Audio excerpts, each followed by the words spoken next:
Hi, everyone. I'm Mike Novogratz, and this is Next with Novo. I got Wallo267. I literally just met the guy about 15 minutes ago, though I saw his video this weekend that he shot 7 days after he got out of jail, after spending 20 years in goddamn jail. And it was an inspirational freaking video. It was high energy. And he said, you know what? He's going to turn $1,000 into 10,000, into 100,000, into 1 million, into 10 million, into 100 million. He's going to make generational wealth. And goddamn 4 years later, he's well on his way. So Wallo, love the fact that we're able to get together this quick. Thanks for having me, Mike. I appreciate you, for bringing me into your world, Yeah, and then listen, I apologize. I usually do a little bit of homework, but since this came up in 2 days, I figured it might be more fun just to kind of interview you here, kind of fresh off the blocks with me not knowing your story, other than what my buddy Mel told me, which is a pretty fantastic story. And so we do a lot of criminal justice stuff at Galaxy Gives. We do a lot of investing at Galaxy, and you're kind of a perfect cross between the two, right? Yeah. You spent 20 goddamn years in prison. You were telling me, tell us a little bit your story. You grew up where? I grew up in Philadelphia, Pennsylvania. By the time I was like 9, I started messing around in the street culture because where I come from, the ghetto, is like attention is God. And I needed to get, I wanted that. And you get attention by the jewelry, the cars, the clothes. That's, so I wanted that. And I said, okay, the way I get this, I got to rob and steal. I got to figure some things out, sell some dope. I got to figure out a way. And I just start getting into it. By the time I just turned 11. I was a couple days of turning 11, June 30th, 1990. I just turned 11 years old. I got arrested for robbery. And then the next week, I got arrested again. September 1990, I got sent away for a year to St. Michael's School for Boys in Tunkhannock, Pennsylvania. I went there, did a year, came home, got arrested again, got sentenced to another year. They sent me back to St. Mike's again. And it just kept going on. Vision Quest, Youth Study Center. I was a habitual offender. I was in the habitual offenders unit of the probation of the juvenile. And I wound up spending 5 years in and out the juvenile system. About time, because I was just married to the streets of Philadelphia because I was trying to get some money. But what I didn't never realize is that the juvenile system was preparing me for the penitentiary, because by the time I got to the penitentiary, it was like a reunion and everybody that was in the juvenile system for you. It was like a prep. Because it was like, when you think about it, it was like, it was no true education in the juvenile system. It was just like, oh, here goes some games. You could do, it was like, no. Yeah, I was going to ask, was there anything in that system that says, how can we take this guy that's lived this life of trauma, right? There's been trauma in your background. How can we help him go through this trauma and get prepared to go back to school? No, that's not the case. It's like, these facilities be getting government money. And it's like, okay, they getting government money. And it's like, they just like, oh, we going to put these programs in here. Like, not programs of like, you got sports, you got all the sports, all that bullshit, board games, all that stuff. And it's like, nobody is asking the question of, why did you think it was okay to do what you done? What did you see that invoked them thoughts in you to do what you done? What was this kid around? Them questions never asked. Nobody never asked me them. I understand them when I got older, but nobody never asked me, why did I think it was okay to rob somebody? Or why did I think, or where did I learn that from? What environments did I grow up in? What did I see growing up in the inner cities of America or in my house or wherever to throw me off and to sway to this? An average human being don't go that way. A lot of them questions never asked. It's just like, we just here to get this money. We're not worrying about you're a body here, so we gonna get this money. Staff members are put in place. Sometimes you got staff members in these institutions that's not qualified to even pry or talk to a child to try to retrieve the information from them about their journey and their struggle. It'd just be like, you just be there. So you went right from juvenile system right into the I had the state system. Got locked up for 2 armed robberies, 2 firearm violations, and what they did is they certified me as adult at 17. They said, no, we tired. You got the jacket. You fit the criteria to be sentenced as an adult because of your actions and the crime that you did. We know you're not an adult. You're still 17, but we don't feel as though that you will get it right in the juvenile system because you never got it right. Even though I was in the juvenile system and it wasn't that I ain't get it right. Nobody So they never, got it right. Nobody never tried to get me right or come to me or try to, it was never no, so it was just like, all right, cool. So they said, you're adult now. We're going to sentence you as an adult. So they gave me 6 to 25 years and they gave me 13 out of 27 ran bow-legged. So that's 19 and a half to 52 years. So it's like 19 and a half for 52 years for armed robbery. Yeah, for 2 armed robberies. I ain't shoot nobody. I didn't shoot nobody. I didn't touch nobody. But I keep in consideration that if you get a firearm poured out on you, that's traumatizing. Yep. So I take responsibility because I did my crimes. It's not that I was innocent in none of that. I did my crimes and I was in full acceptance of it. But what I found a little deep was that when I went to jail and I think about when I first went to prison and I knew I was going to prison, I was scared to death.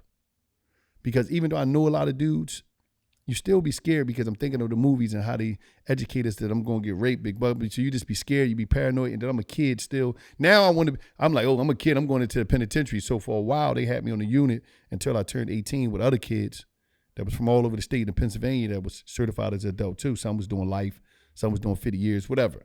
So now I get in here and outside of the scaredness and fear there, it went away quick, but it was like, from being in the juvenile system, I was programmed to where as though I was numb to the fact that I had to do all this time. I was just like, I'm just doing time. I'm just in here. Because I was already programmed to be inside of institutions already. So it was like, this is normal. Commissary, a child hall, a door closing on you, getting mail, like all that stuff, the yard. I was just used to institutional places to where as though it was just like, this is a part of my life. It's cool. You never think that like something wrong with that. So when I went there, I didn't really understand it, that it happened until I was later on in my time in prison. I had to go insane in order to stay sane because I had to convince myself in prison that when I see somebody get stabbed 17 times in the yard and I'm walking by and somebody stabbing somebody, I had to convince myself that was normal activity. That was just a part of this life. And this guy that's getting stabbed, he must have did something wrong, so he deserved it. So I had to normalize madness, because if I didn't normalize madness and I was going through my time with a sane mind, I'd have went the fuck crazy. But I didn't even know that this was going on. And then it was time when I was leaving, I realized I had to deprogram myself in order to reprogram myself for society. So I had to get all that stuff like out of my system, and the way I seen things. Just having conversations like, yo, that wasn't cool. That wasn't like, I had to realize a lot of shit, because if not, you just going to be numb and you're going to be in this world. So now I'm sitting back thinking about the other guys that come home from prison and why they can't comprehend out here and they can't connect with the world, because like I've been in the system, and most of the guys that I know that's in prison, they've been in the system their whole life. Very few that you find people that 40 years old just magically went to prison. Yeah. Right. One thing that I understood is that in America, the justice system is the biggest business, one of the biggest business that we have. Police, lawyers, judges, correctional officers. Oh yeah, the bus driver that takes you from the place to the place, listen, right? And when you take inner city people, every state, the most crime come out of the inner city, where you put all these people together in this small little place and tell them figure it out. That's where all the crime come from. But the people that profit the most off the crime is small town America. And this is how it happened. Philadelphia. The most people in prison come out of Philadelphia County. But when they say, okay, today we're going to build the prison.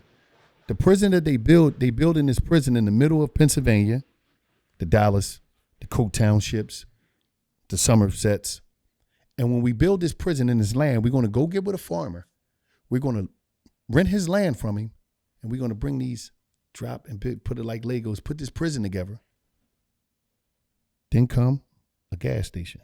Then come the Walmart. And they built whole towns. Yep. You got to understand, I seen guards come in the prison system as rookies. And I seen guards go from being a rookie coming into prison, going all the way up to sergeant, lieutenant, captain, security captain, major, deputy superintendent to the warden. I've been in jail so long. You know, you see these dudes coming, and then you see them come Full career, yeah. Listen, and then you see their son come in, go up the link. Family business. But in my situation, I'm a person that's a part of generational incarceration. I was Dallas, Pennsylvania. In the 80s, I used to go see my stepfather there, me and my brother, my older brother and my little brother. And we used to go see our stepfather there. And in 1998, me and my stepfather were cellmates in the prison. I used to go see him as a kid. And in 2015, me and my brother were cellmates in that prison. That we used to go see him. So it's a generational thing. And what's crazy is that you'll see a captain and you'll see a sergeant, son and father. So it's like you see the nepotism that goes on. Yeah, no. And it's on both sides. It's shocking how much of a family business the prison guard system is. The prison guard system is a big family business because it'd be like in prison, it'd be like like you could just tap into a whole family leaving your cell going to the chow hall. You would go, your door hit chow time. The guard right there, okay. There's one guard. There's one ski. Then when you walk out of going down the hallway, the guard that's in the hallway, that's his cousin or his brother. Then you go right there, medical, is the aunt there or the sister there. Everywhere, and then you go in the kitchen, the stewardess is a big family thing going on. And then on the other side of the game, you see the brothers, cousins as prisoners. When did you decide? So you're in prison, you're fucking 20 years, which must, when you're 17 years old, must feel like 5,000 years, right? Yeah. When did you decide, fuck this, I don't want to be part of the system anymore. I'm going to get out, I'm going to change my life. I woke up one day, it was hot as shit in there. And the walls were sweating. And I realized that I was living a lie and that I was being somebody that I wasn't. Because even when I was in the street game, I always had this consciousness that when we did something wrong, I was always questioning it. I'd be like, damn, why the fuck we do that? Damn, we ain't had to do that for. I was always had it. So it was something in me. But my environment and my reaction and my approach was environmental. And when I say environmental, it was just like this. It was like, this is what everybody else is doing. Let me do this. The people that I seen doing the crazy shit, it wasn't that. I try to say, because I used to say it was outnumbered. They wasn't. In the inner cities of America, there's more everyday law-abiding black people and brown people that's doing stuff the right way. Taxpayers, all that. But due to the media and the over-reporting of black and brown crime, it'll have you thinking that everybody's a monster. So this is what you're seeing, and this is what's grabbing your attention. You can't pay attention to the law-abiding citizens that's going to work every day, and there's a bunch of them, Mike. But you don't see them as much as you, because your attention is into the street culture. So you're just seeing all this wrong, and you're thinking, so it's like, this is more advertised, this is more marketed, so you're saying this is the way I got to go. So, but now when I'm in prison and I realize, I always had this concept, and I wake up sweating in the cell, and I'm like, yo, man, there's more to life than this shit. And I said, you know what? I figured out that I was in jail for living a lie. And when I'm saying living a lie, I stepped outside of myself because I wasn't embracing my individualism. And I wanted to be down with the idea and the concept of false success, and acceptance was everything. If you look in this world now, just for our social media, and you could think about it, you could measure it from now to back then before we had social media and when poverty was real in American inner cities. Look at it now. You got adults chasing acceptance on social media, man. Yeah, it's shocking. Adults. Give me more likes, please. So imagine if you're a fucking kid.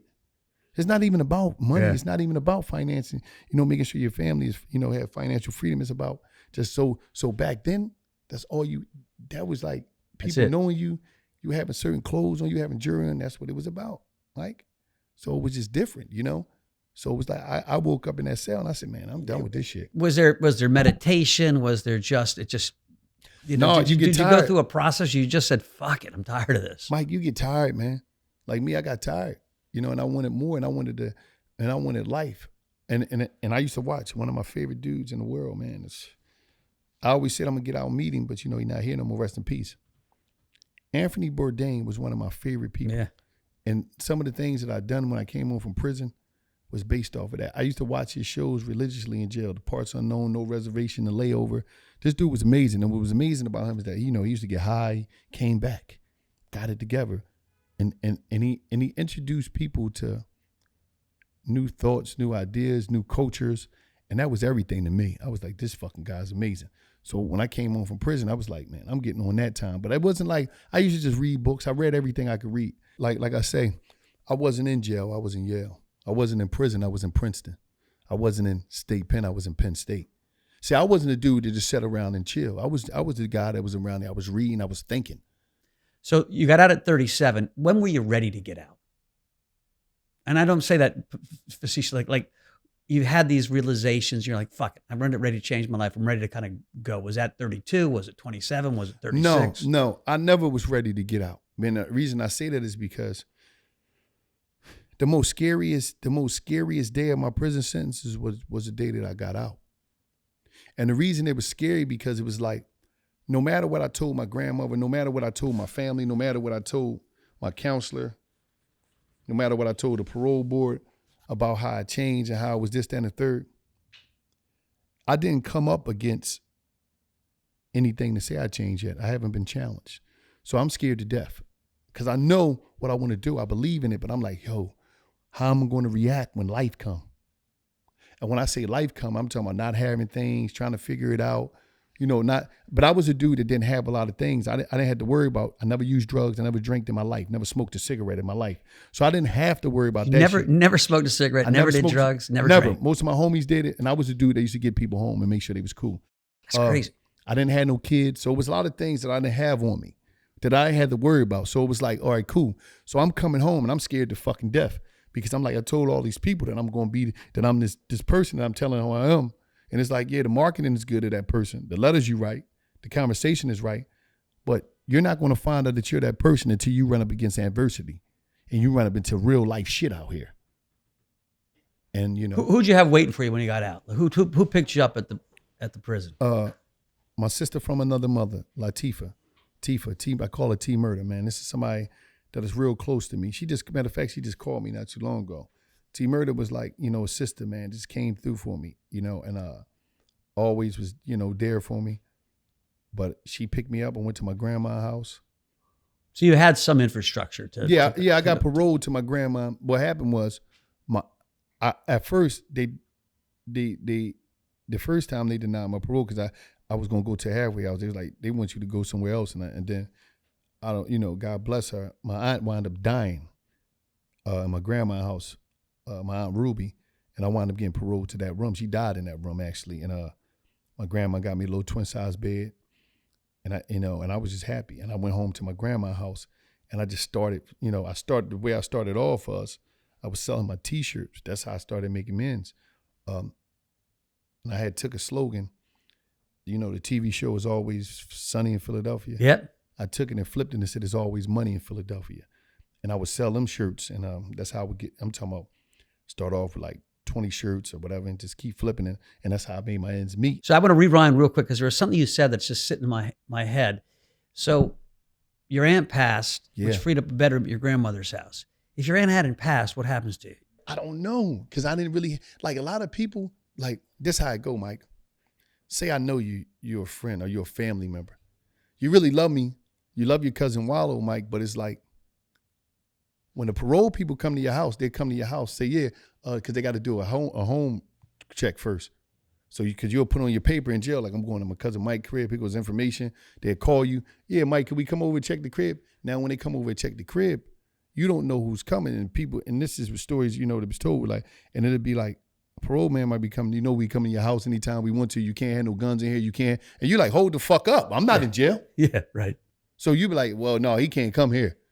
So they letting you know we come here anytime we want, boom, boom, boom, boom, what room he gonna be staying in, let us see the room, boom, boom. And you like, I ain't got time to be dealing with this shit. Listen, I love you, Wallo, because you can't come here. So you have people that try to get home plans, man, and they be trying to get out for a while. Because some halfway houses don't accept them or might don't, it depends. Some halfway houses might be full. So it's like, you made it, you did everything you need to get. Some people can't come home. And a lot of people come out of jail and they don't have nobody to come home to. They don't have no support system. Yeah, no.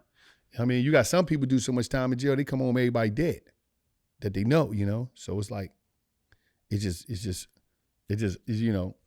hard. Say a little prayer for your aunt then. Yeah, thank you. Aunt Ruby. And then you got people that's like, in the front end, like the whole going to jail, like I'm the type of dude, I never made bail. Shit was too high.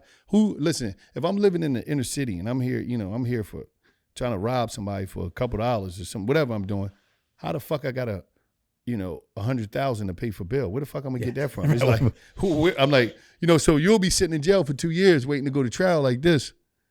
And then they'd drop it. They'd be like, oh yeah, we'll drop it. You drop it to 30 or 20,000. Who got that? Like, who got that money to just give to somebody? Yeah, that's how I got involved originally. I heard this story of unaffordable cash bail, and I was like, that can't be true. And then you look into it, and you're like, I can't believe it's fucking true. And so we set up this thing called the Bail Fund. We've now bailed out 15,000 people around, I don't know, 26 locations. What inspired you? Who? How did you get into it, man? This woman named Robin Steinberg, who had set up a bail fund in the Bronx and had proven that, it's not an ability of, you originally put on bail, so we need people to come back to trial. Well, they paid the bail for people, and 96% of the people came back to trial. And so the argument that we got to put these high bails on so that people come back to trial was bullshit. You at risk. You're a flight risk. If I'm a person that's doing crime and I never in my life left the Bronx, where is I'm flying to? I ain't got no jet. I can't go to Rome. That's exactly right. Fuck is I'm a flight risk too. And so the New York, chapter proved it. And we let's scale this. And I had luckily made a bunch of money in the cryptocurrency world. I heard her story and I was like, she was such a compelling sales lady. I'm like, I'm in. And I pledged a whole bunch of money, and then we raised a bunch of money, and now it's over $100 million organization. We've got we hardly hire formerly incarcerated people to be bail disruptors, to show up at the police stations and the jails and make the story to the guy like, dude, you better come back because this money gets recycled. And a lot of it's people need assistance to get back. You text them, you give them transportation. A lot of people miss their trial date because they don't have transportation. Yeah, a lot of people can't get jobs because they don't got transportation. A lot of people ain't got the identification, So that's what's got me started in the whole criminal justice thing. And, as I peel back the onion, you just get more and more pissed off. You're like, and quite frankly, most of America doesn't understand it. Mm-hmm. We went to bail somebody out and, I'm a big person. I want to give the guy a hug and high five the guy and ask him some questions. It's 11 o'clock or maybe it's 1 o'clock. Like, when's he coming out? They're like, won't tell you. Like the guy I'm with says, he won't get out till 10 at night. I'm like, what the fuck's going on? How hard is it to go get the guy? Processing. So I'm asking like an aggressive. Processing is a motherfucker. I'm like, what do you mean processing? Go get the guy. Then my guy's getting nervous that we're going to ruin our whole bail thing. He's like, shut up. And I'm like, I don't understand this. So by the time they let the guy out, it's 10 at night. They've closed the window where you get your goods. He's got to walk along, half a mile. They give him a subway card, go home and come back the next day to pick up his valuables. And I'm thinking to myself, this is just freaking wrong. How do you start life off like that? When you walk out of prison, that's your new beginning. Like, you're sent to jail as punishment.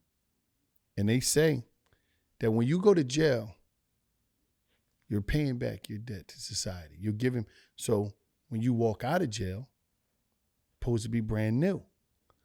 But in America, if you commit a crime, you commit a felony, you're doing time for the rest of your life. Oh, I mean, even this goddamn stimulus bill that the Democrats pushed through, that felons actually get their $1,400, and the Republicans are going crazy right now and trying to stop that. I'm like, for God's sakes, they're American citizens. They need the money more than anybody. No, but you got to understand this. It's a ongoing punishment, and the way this shit is designed is like this. You go to Walmart, right? You go to Target. You go to Amazon. They get you your shit like this, right? They quick. Target, they good. You know why? They want you to come back. They want the service. Prison is a business. What business you want that don't want the customers to return?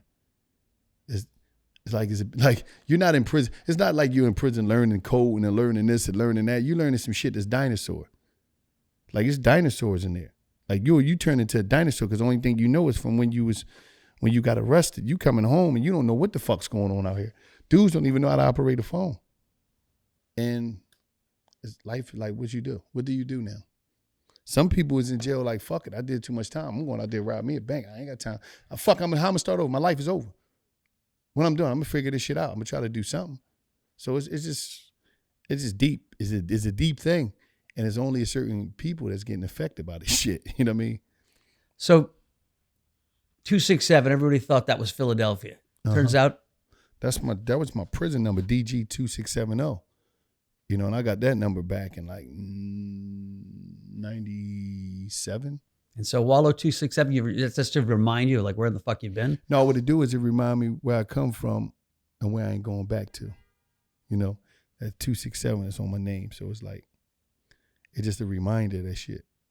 And you're on parole till 2048. That might as well be like the 22nd century. I'm on parole to after life stop.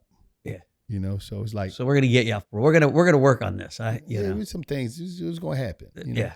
I'm real optimistic. I've been asking people, again, I started in bail and then I moved to parole and some other things. And I've probably asked 25 people this question who are on parole. Give me one good thing that comes out of parole. And you know how many answers I got? Bubka, 0. And so I'm like, okay, if not one person on parole can find one thing good, and these are honest people, I'm like, we got to do away with parole. And so Reform Alliance has a mission to cut parole by 1 million and then another 1 million. My own radical sense is there should be no parole. We should take that money, right? It's about $3,000 a person in New York at least, and flip the switch and say, hey, hire $3,000 a month? $3,000 per person per year yeah. that they spend on parole. Take that, either give it to the person coming out of jail or hire life coaches and pay the life coaches. If the guy does well, you get paid more. If the guy stays out of jail, you get paid more, right? Incentivize, instead of parole officers it feels to me like they're putting marbles in front of people on an ice skating rink and say, oh, he slipped. What the fuck do you think? Yeah. Instead of, how can I help this guy reintegrate, become a taxpayer, become, fully a functional citizen who's already been traumatized. We probably didn't help him deal with this trauma in prison. We probably re-traumatized him. And now you expect him to just be fine with no money, no skills. I mean, it's such a fucked up system. It drives me insane. If you make that happen, that'd be legendary. Well, you got to dream big. You better. If your dream ain't big, if they ain't laughing at your dream, you ain't dreaming. Yeah, no. So let's go down to this video you say. You're 1 week out of jail. I mean, you 20 years is a beat down that most people can't comprehend. You get out and you've got this charismatic energy. Like, where did that come from? Because when I was in prison, right, we had TVs in your cells. It depends on what. I was in the state prison in Pennsylvania. You had a TV. You go buy a TV or commissary. And I had this one cellie. And he's like, yo, is you all right? I said, why? He said, because you always watching fucking commercials. Like, I'll be watching these commercials, Mike, and when the show was something, a show ready to come on, I turn to another channel to see commercials, right?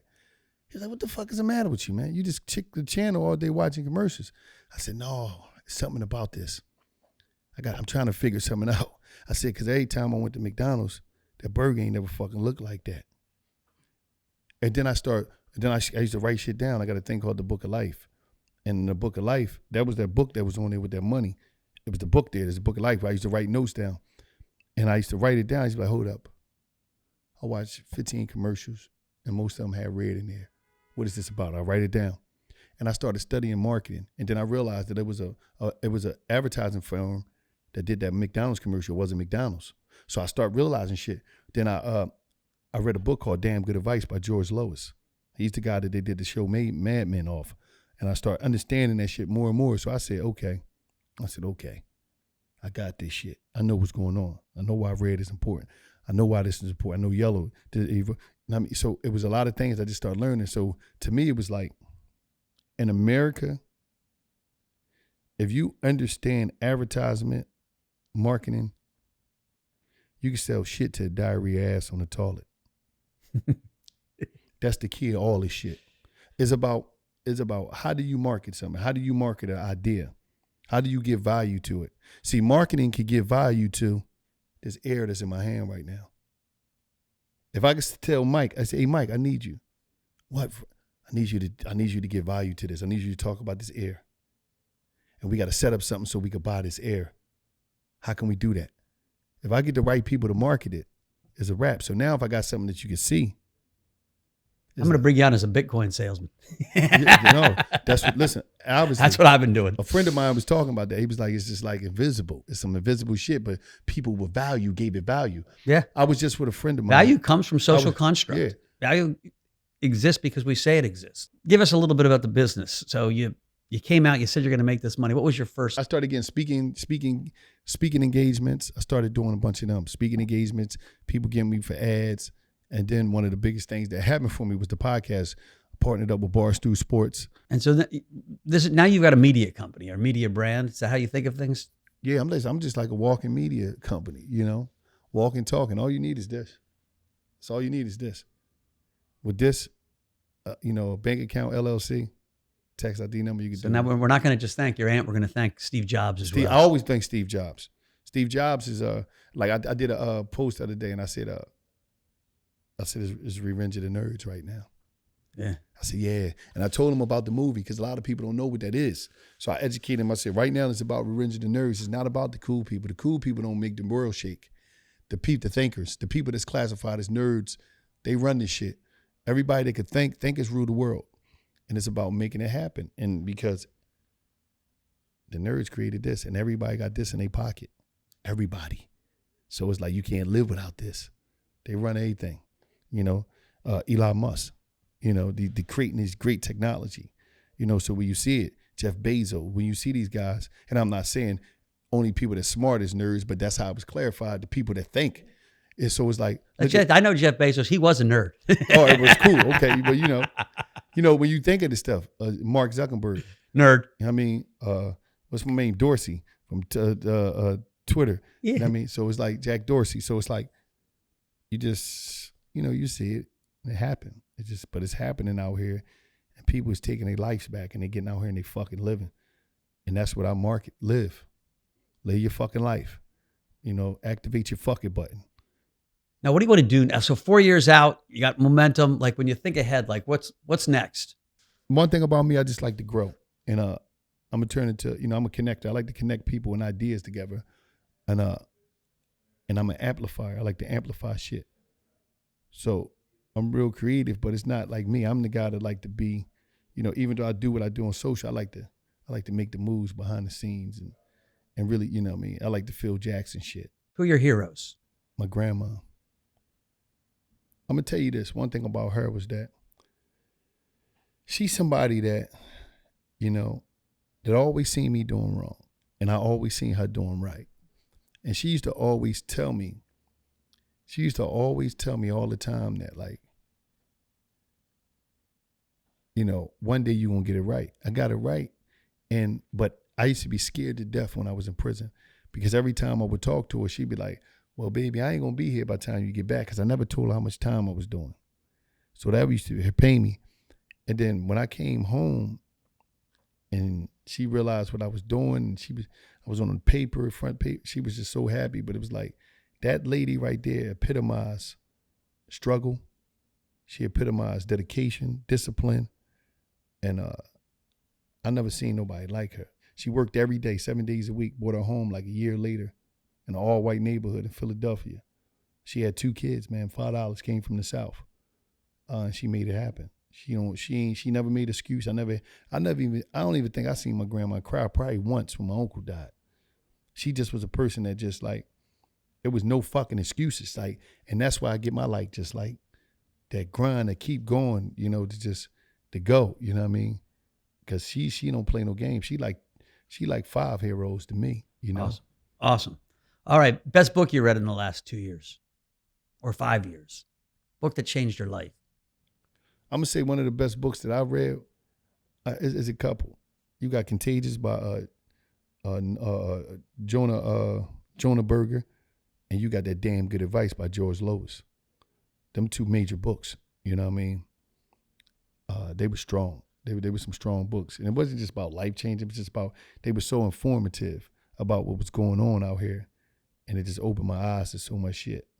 Are you part of the hip hop community? Yeah, I'm part of the hip hop community, but my favorite artist is Sampa. He's an artist called Sampa. He's like a singer. This dude is amazing because when I came home, he got an album called Process, and there's a song on there called Plastic. And when I came home from jail, I used to listen to this song all the time. And I used to walk the streets of Philadelphia, and he was a part of my journey. And his music was the soundtrack to my come up and just the journey of me coming home, my reentry to society. And I still listen to this shit to the day. It's just this one album, and it's like the best song that he had was Plastic. And when this shit open up, I'm gonna go find him some type of way, you know? Awesome. I'm sure you will. I'm gonna find him. I'm sure he'll be pumped to hear that too. Yeah. Right? That's why artists create. Yeah. Well, listen, this has been awesome. You want to ask me anything, or you want to?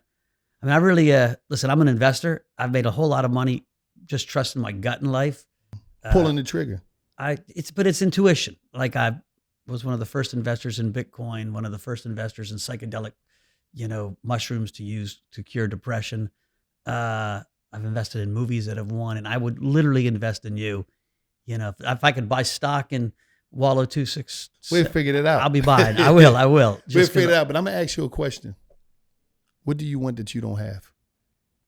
Oh, that's a good question. What do I want that I don't have? I try not to want. I try to live. I have been blessed with lots of luck. I got a horseshoe shaved in the back of my head from an accident. My grandmother used to tell me she kissed the Blarney Stone when I was a kid, so I have just been lucky my whole life. Lucky is an intuition, and so I'm trying to live in gratitude, trying to live in, giving back more than I'm taking in, and so I don't want a lot. I got beautiful kids, I got a nice wife, I got a great company, and so I'm in the giving phase of life. When I was young, I wanted a lot. I wanted to be rich. I wanted to. Yeah, you be wanting that shit, and I kind of got it. And once you get it, you want to figure out how to give it back. What they gonna say about you when you die? He was a wild man. He was crazy motherfucker. That's gonna be his tombstone, crazy motherfucker. You know what? Malcolm Forbes, when he died, Malcolm Forbes was a crazy guy. Yeah. When he died, educate me on Malcolm Forbes. So Malcolm Forbes magazine. Oh damn, okay, I know. And okay. His sons and grandsons are pretty conservative, but I saw him in New York City with his chaps, the leather pants on his motorcycle, and he had great parties, and he lived this. This the boy Forbes magazine. This Forbes magazine. He lived a big life, and I thought that was so much more, politically correct. Well, his progeny are pretty more conservative, but Malcolm, I didn't know him personally, but he went to Princeton. I went to Princeton, so you took a notice in him, and I just saw him around New York City living the big life. And I was what year was this? Probably 86. He probably died in the early 90s.